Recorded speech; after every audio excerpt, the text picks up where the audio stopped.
నీవే తగాదకు అసలు దరిద్రమే నువ్వు, అసలుకి తగాదలు పెట్టేదే నువ్వు.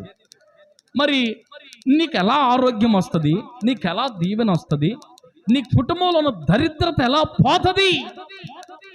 మరి అది పోవాలంటే కొంతమంది అంటూ ఉంటారు, అన్నయ్య నా చేతిలో రూపాయి మిగలటం లేదు అన్నయ్య అని అంటే నేను ఒక సలహా చెప్తాను.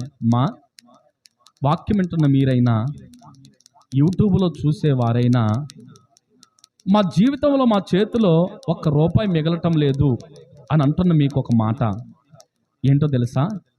నీ జీవితంలో పవిత్రత ఉందో లేదో చూసుకో. భర్త ఉన్నప్పుడు ఒకలాగా, భర్త లేనప్పుడు ఒకలాగా, భార్య ఉన్నప్పుడు ఒకలాగా, భార్య లేనప్పుడు ఒకలాగా.